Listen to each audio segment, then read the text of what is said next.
Do you ever feel like you just spent time in the kitchen putting together a tasty, nourishing meal for your kids?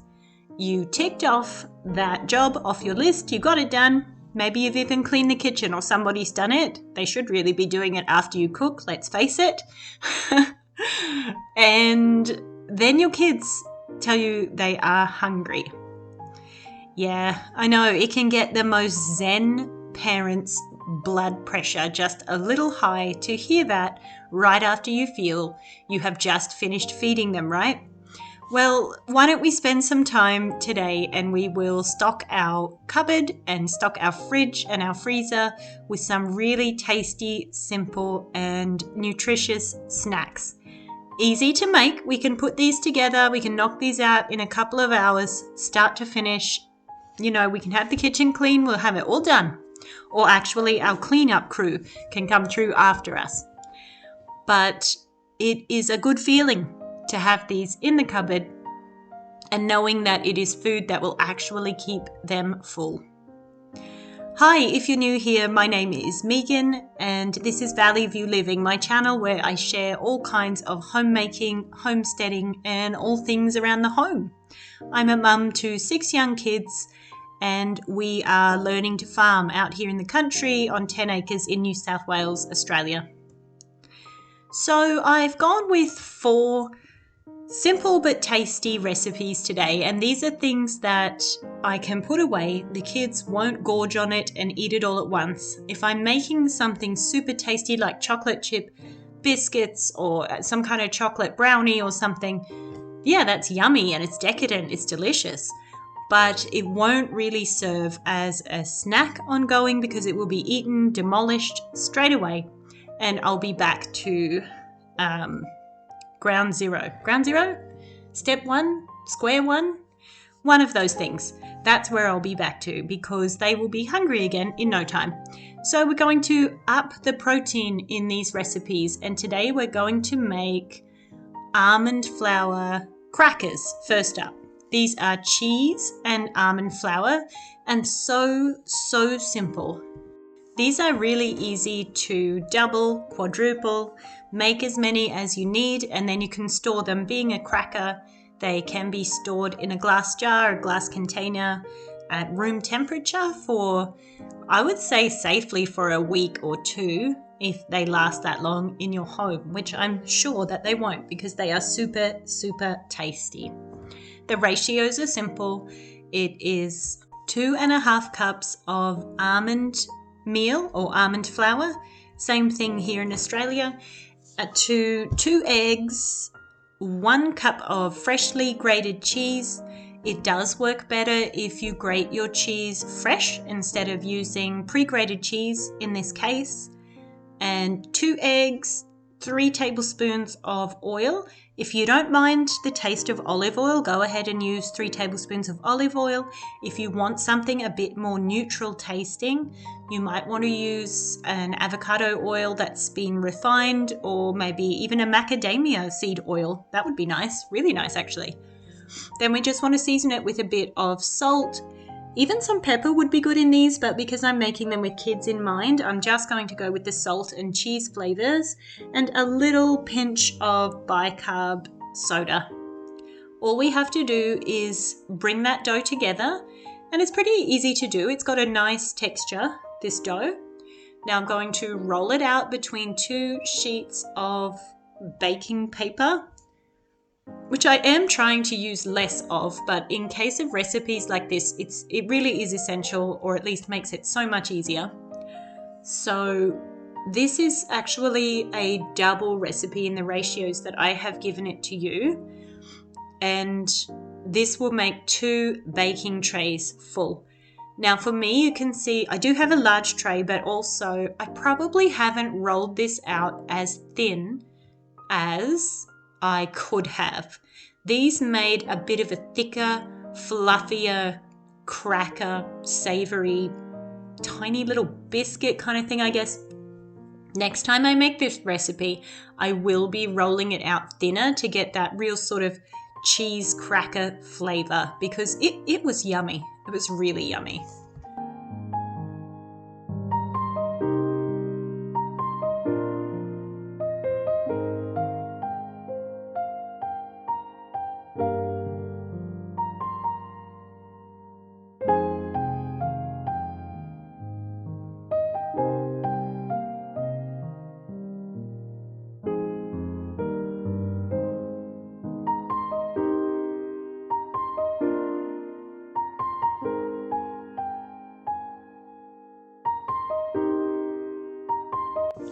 Next, we are going to move on to something that hardly qualifies as cooking, honestly. It's more a bit of rearranging of ingredients, making it seem kind of fresh and tasty to kids, because I don't know about yours, but if you take the same kinds of things that they eat every day and just make it look appealing and new, well, they're all over it. They can't get enough of it. So it was worth it for me to make this frozen yogurt bar, which is as simple as a thin layer of Greek yogurt. You could go with a flavored yogurt, that would be super tasty. I have got a surplus of plain Greek yogurt, so I've spread that out over my baking sheet. Oh, it's got to be maybe 1/2 centimeter thick, and I have drizzled it with plenty of pure honey because this yogurt is unsweetened that I'm using. And then we have sliced up some berries and crumbled up some raspberries and taken some frozen blueberries, and we have just plopped them over the top. Nothing special, just higgledy-piggledy, had a bit of fun putting them on. We have slid that into the freezer, and it took probably 2 hours to set. When we took that out, it was a hit. I had kids asking for more. I had kids asking when it was ready. It really was as simple as a bowl of yogurt with honey and berries, but just that extra step made it really special for them. So that is one to keep.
Now, I don't know about you, but if I am spending some time in the kitchen doing some extra things, baking for a celebration or putting together some cupboard snacks that I want to keep ongoing, I also do not want to be responsible for a heavy hot meal as well.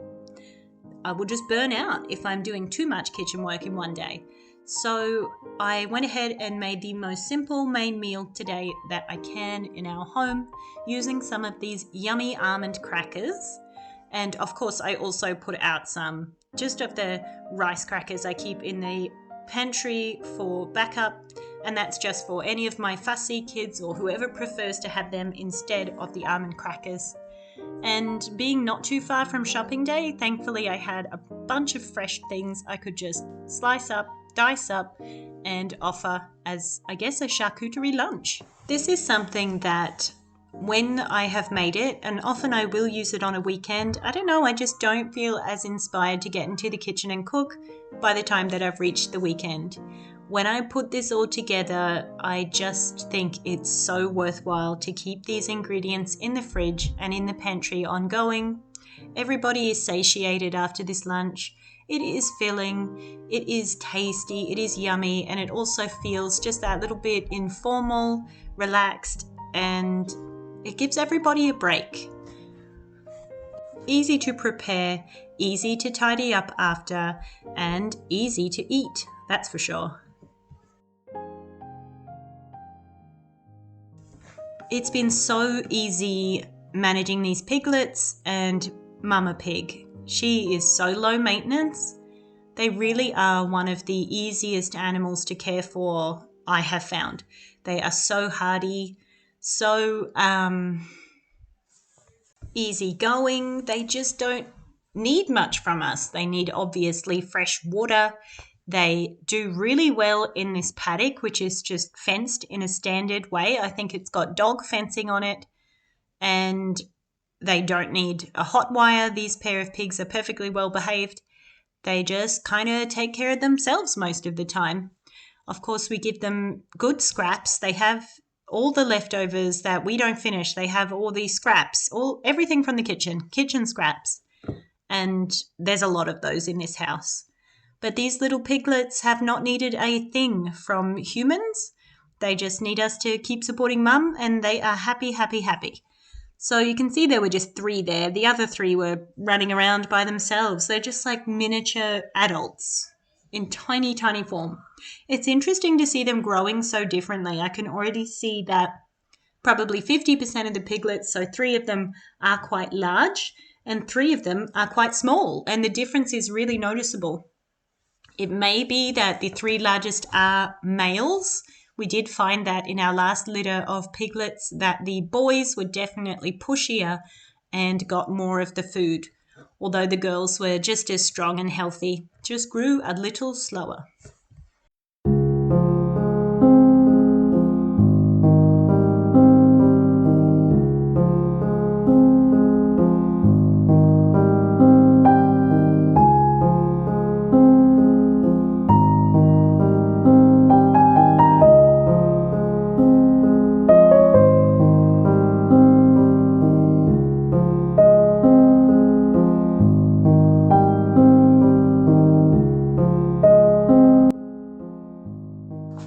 Back into the kitchen, and there are 2 more snacks that I want to push myself to get finished this afternoon. And the first is a high protein, lower sugar Anzac biscuit. So we all love Anzac biscuits in this house. As far as I'm concerned, you can't go too far wrong with an Anzac biscuit. Coconut, oats, of course, and we're happy to eat oats in this house. We find it to be quite a nourishing food. There's no issues consuming. And I also substitute almond meal instead of flour in this Anzac biscuit recipe, just to up the protein a little bit. So I have got my sleepy baby on board there.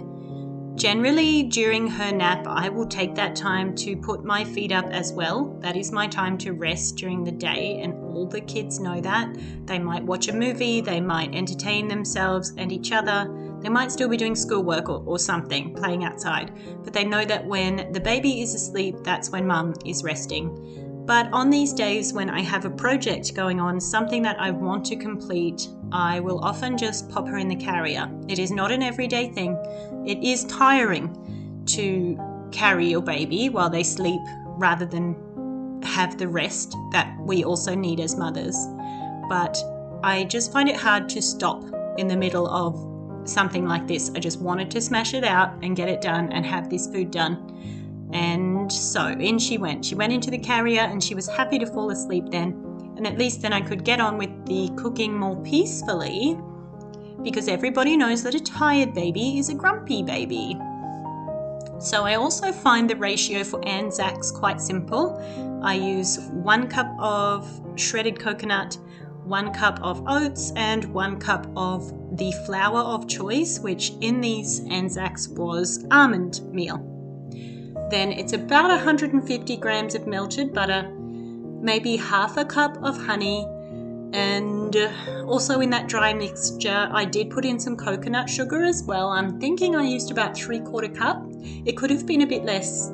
I could have used a bit less because they were a little too sweet at that ratio.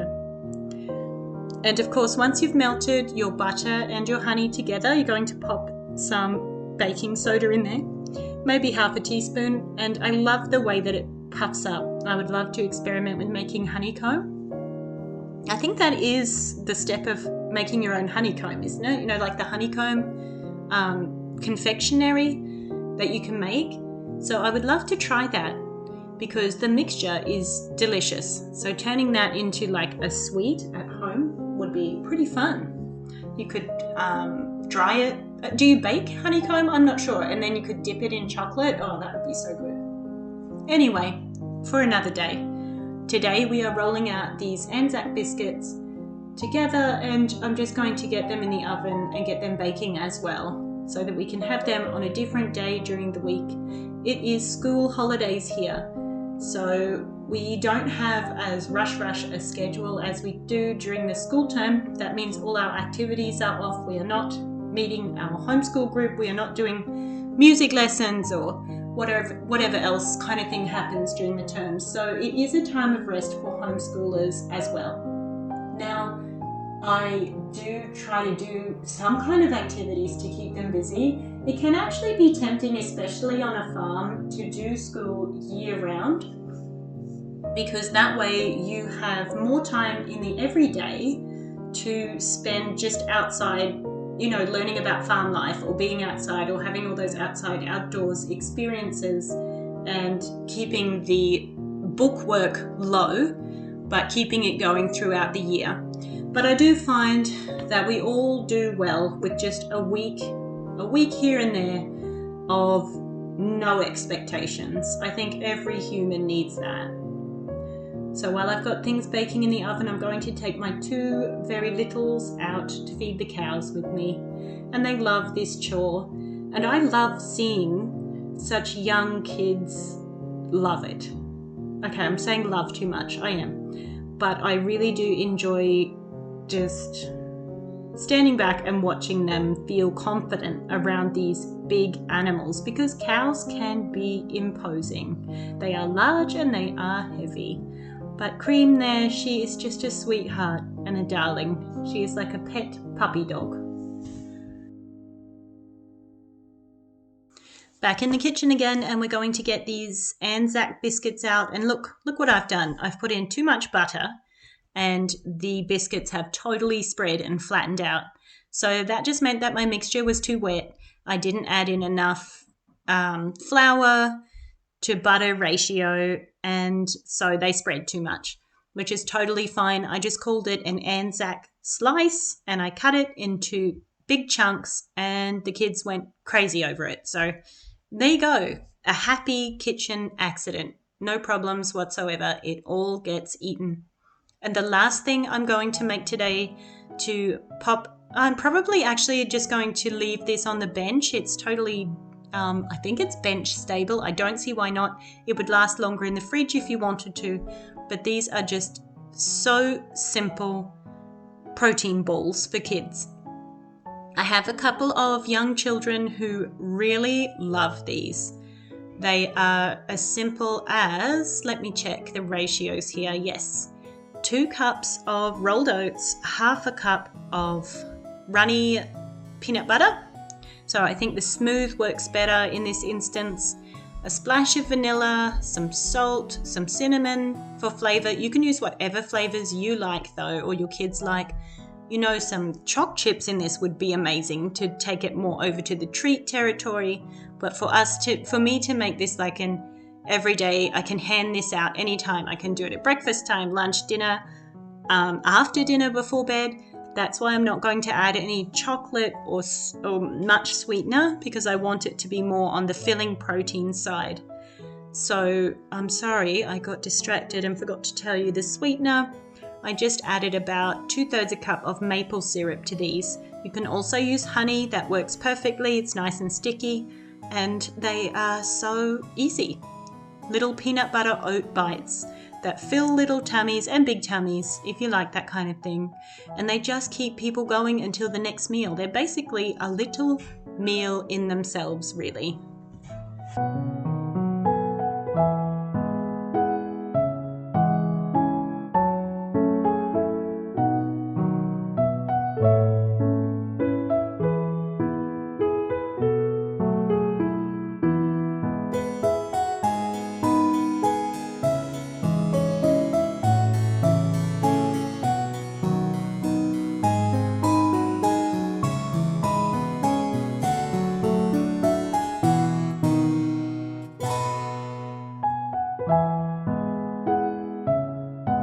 We did it! We blocked off a couple of hours on the weekend and we filled our freezer, our fridge and our cupboard with lots of snacking options, so that those little hands, when they feel that they are hungry and you feel like you've just finished cooking a meal, they can go and get something that you know is good for them. It's nutritious. It's going to be welcomed and tasty and they're going to enjoy it. And it's something that you're going to feel good about letting them have any time of day. Hey, this kind of thing, if you have it around and you've got someone who is fussy or a meal skipper, you can even let them have this kind of thing instead of a meal and just let that guilt go. Because one thing mothers don't need is guilt. So thanks for keeping me company here today. I really do enjoy having you here with me as I go about my homemaking. If you've enjoyed it too, please feel free to like or comment or subscribe, and I'll see you next time. Bye.